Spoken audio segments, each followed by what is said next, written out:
voilà, nous avons organisé aujourd'hui un rassemblement parce qu'il s'agit du 1er mai, une fête du travail et une fête aussi des travailleurs. Et donc à l'unisson, les syndicats qui composent la Fédération générale des travailleurs du Sénégal, donc cette confédération réunit donc les responsables ici au centre de Bok. Nous en profitons pour féliciter le camarade Ahmed Diouf qui a dirigé les opérations, secondé par le camarade Yahoub Fall, qui est le secrétaire national adjoint du SUTSAS.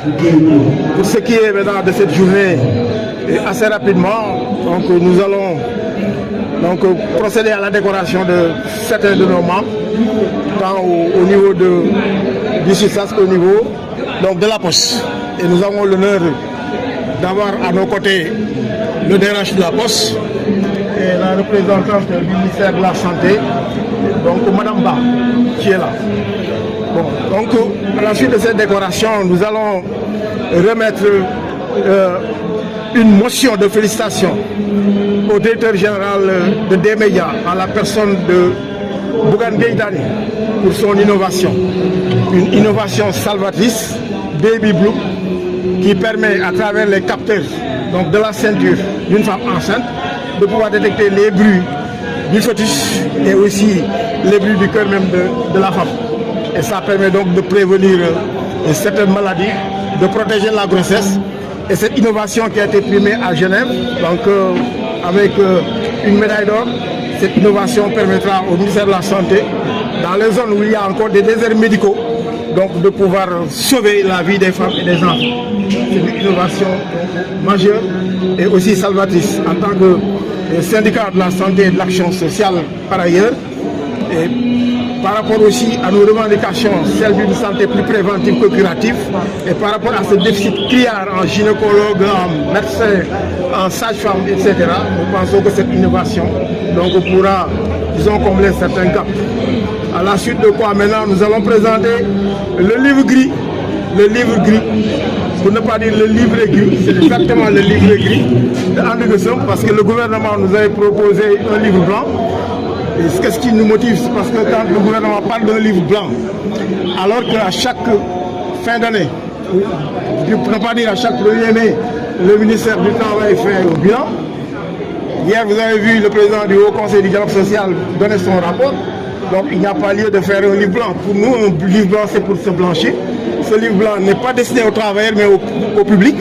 Nous avons espéré au niveau donc, de André Guessoum et par ricochet au niveau de la GTSB d'écrire donc un livret gris qui est là à disposition. Ce livret gris décrit en fait les vulnérabilités du système sanitaire et social parce qu'il s'agit d'André Guessoum, une plateforme de syndicats de la santé, et ensuite les désaccords et les violations aussi au niveau des libertés syndicales, les libertés aussi donc au niveau du travail et les tentatives même de modification du code du travail. Donc voyez-vous, ce livret gris donc, est une manière de mettre à niveau et de souligner les écarts. Donc ça c'est le sens de ce livret gris. Par ailleurs, maintenant, par rapport à ces revendications sur les libertés, la FGTSB profite de cette tribune pour réclamer son récépissé. C'est un régime déclaratif. Nous avons été au Congrès. Nous avons donc rempli toutes les conditions et nous attendons notre récépissé. Mais nous comprenons par ailleurs, c'est parce que nous ne sommes pas signataires du pacte de stabilité économique et sociale qui est devenu un pacte d'instabilité sociale. C'est pourquoi le gouvernement ne veut pas nous donner donc, notre récépissé et il est temps donc qu'on donne ce récépissé-là. S'agissant du pacte, comme on l'a dit, nous avions espéré simplement qu'à côté de ce pacte de stabilité, nous avons tracé une troisième voie syndicale. Cette voie syndicale, elle n'est ni la participation responsable, parce qu'elle était là, c'est la première voie. Mais ce que nous voyons avec la signature de ce pacte, que des syndicats qui étaient dans la participation, qui vont rejoindre des syndicats qui étaient des autonomistes et des indépendants, signer un protocole, pour ne pas dire une convention, qui les bride pendant 3 ans, nous pensons que c'est de la compromission. Un syndicat doit revendiquer, le gouvernement doit gouverner et l'opposition doit s'opposer. Pour nous, c'est comme ça qu'on voit là. Maintenant, le gouvernement charge au gouvernement de dire que je suis un nouveau régime. C'est vrai, un nouveau régime, mais un nouveau régime doit discuter avec les travailleurs. Et d'abord, on doit discuter du passif social. Et malheureusement et paradoxalement, le passif social là, mais c'est le fruit de nos combats en tant que syndicat sectoriel. Quand on se battait en tant que syndicat sectoriel, les fécaires, les centrales syndicales qui ruent dans les brancards, ne nous ont pas aidés, ne nous ont pas accompagnés. Et diantre, pourquoi ces centrales syndicales donc, vont signer un pacte de stabilité de 3 ans qui nous empêche de tourner? C'est pas possible, on ne peut pas accepter ça. Donc cette troisième voie met au travailleur, le travailleur au centre pour deux choses, sa protection sociale et sa promotion sociale. Donc voilà, disons, le sens de cette troisième voie qu'on est en train. Et nous invitons tous ceux qui ne sont pas dans la compromission, qui rejoignent les rangs de la FGT pour que la lutte, le combat pour les travailleurs, le seul qui vaille, que ce combat-là continue. Donc voilà en gros ce qu'on a, le sens donc, de ce 1er mai. Donc c'est un 1er mai de rassemblement. Et ensuite on en profite en tant que président de André pour dire que nous en sommes à notre 10e plan d'action. À partir du 15 mai 2026, nous allons continuer donc, nos combats par des séries de grèves perlées de 48 heures toutes les semaines, 48 heures, avec le boycott du programme national de lutte contre la tuberculose, le programme national de lutte contre le paludisme et le boycott des supervisions et des réunions de coordination. Parce que nous allons continuer à intensifier la radicalisation, parce que le gouvernement ne veut pas s'asseoir à nos côtés.